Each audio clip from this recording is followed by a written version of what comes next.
Mr. President, in just a moment I want to talk a little bit about the situation in Afghanistan, but before I do that, I just wanted to speak to something that the Majority Leader said earlier regarding some of the upcoming business that we have to deal with this fall. We have a whole series of deadlines in front of us.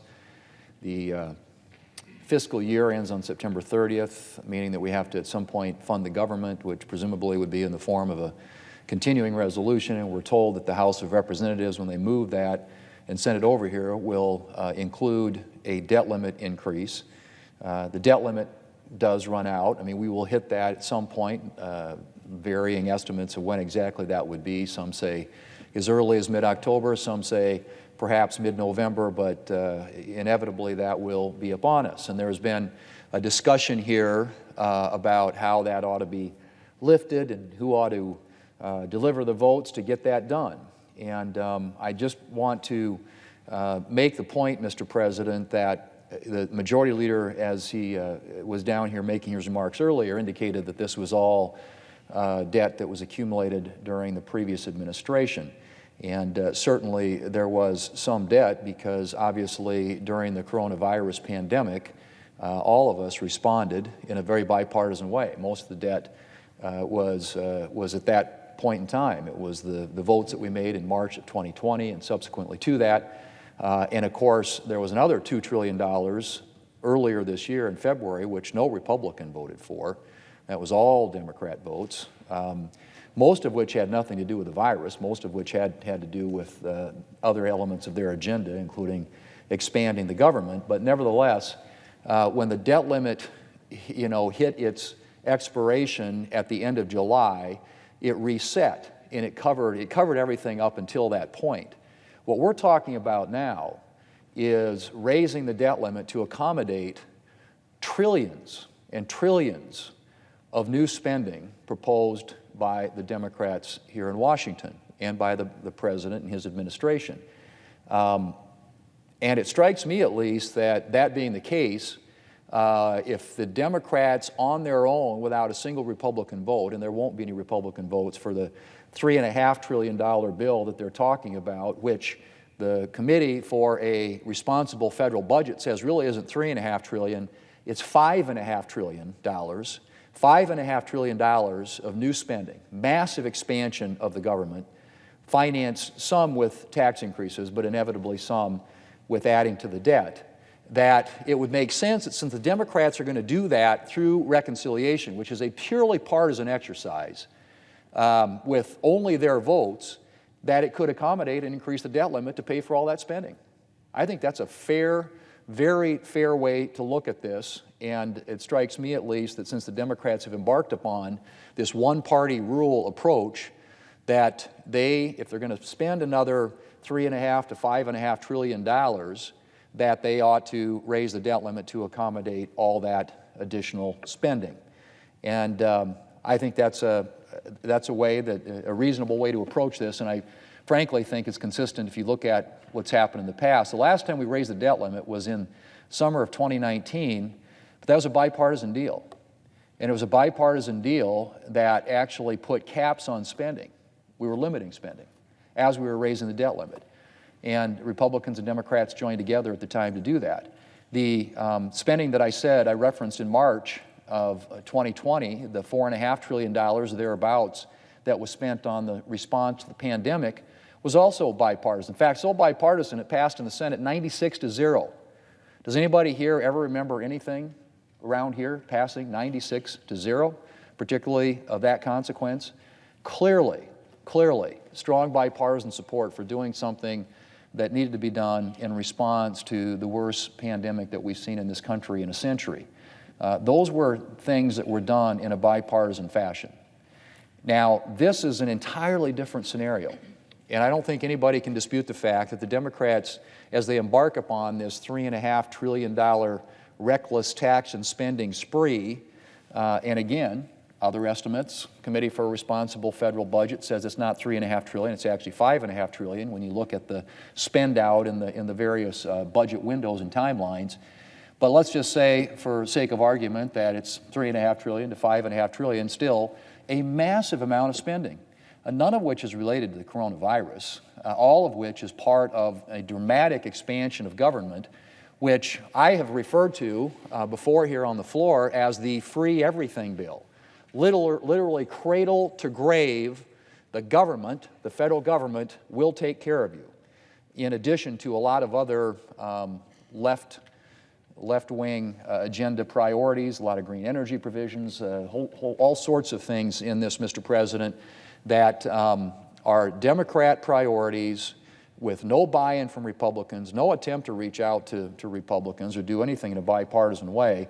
This is a strictly, purely partisan exercise in which the Democrats are trying to include things that have absolutely no relationship to spending, debt, or revenues, which is what the reconciliation process is designed for. They're talking about doing immigration.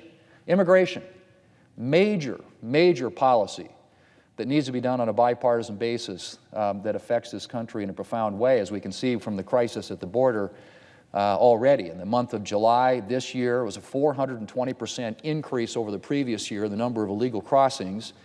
212,000 people came across the border illegally just in the month of July, Mr. President. It is a major consequential crisis, and the Democrats are going to try and do something to legalize people who are here illegally without addressing the other elements of the immigration debate on a strictly partisan basis as a part of the reconciliation bill. This is a purely partisan exercise done without any input from Republicans. And I don't think there's a single Republican who ought to be pushed into or feel like they in any way need to support the massive expansion of government we're talking about here, the trillions and trillions and trillions of dollars of new spending. That's what the debt limit is about. It's about raising the amount of debt, the amount that this country can borrow to pay for a massive expansion, reckless expansion of our government that moves us more in the direction of a Western European social democracy rather than the American country that I think we all know and love. We have a heritage in this country. It's built around freedom. It's built around individual responsibility. It's built on the need to protect our country and maintain a strong national defense. I think that's one thing I hope that as we look at spending we can agree upon. But this massive expansion of what they call social or human infrastructure is nothing more and nothing less than the biggest expansion of government that we've seen literally in decades. And it will be financed, some with tax increases, which I could spend a lot of time talking about, which will harm the economy, but also with additional debt. And that debt, the debt that is acquired for the huge run-up in spending, that will be supported purely by Democrats through reconciliation, a procedure that is a partisan procedure, that ought to be paid for. That ought to be done by Democrat votes. And it can be done.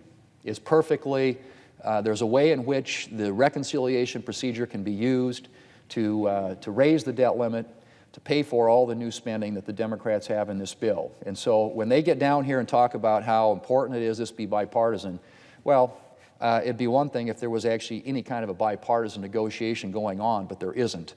And the last time the debt limit was raised, there was, in 2019. And at that time, it was about caps. It was about reducing spending. There was a bipartisan agreement to reduce spending as the debt limit was being increased.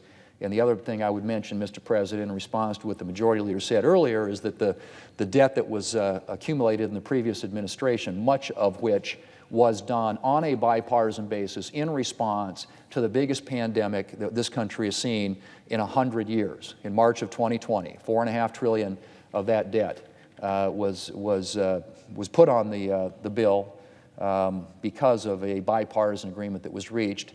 As I said earlier, 96-0. 96-0 was the vote here in the United States Senate.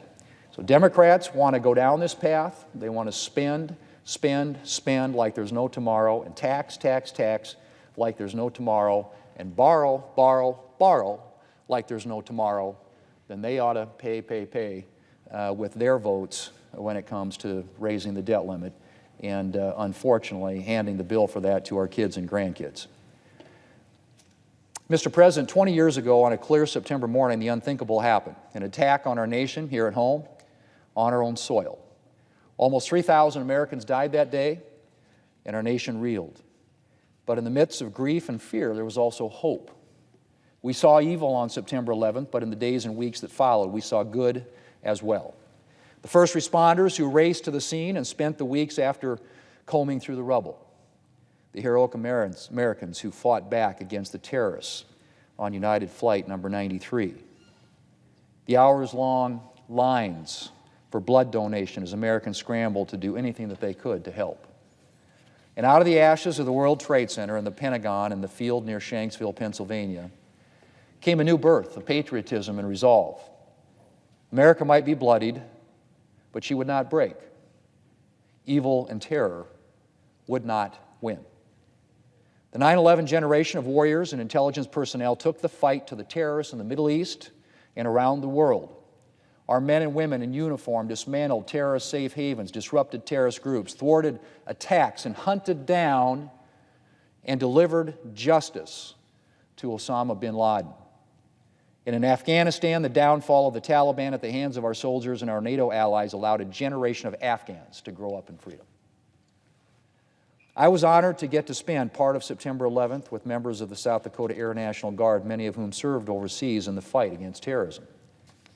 Mr. President, as we mark the 20th anniversary of September 11th on Saturday, our soldiers and our veterans should have been able to reflect on their successes in the fight against terrorism over the past 2 decades. But I know that today many of them are struggling with the recent events in Afghanistan.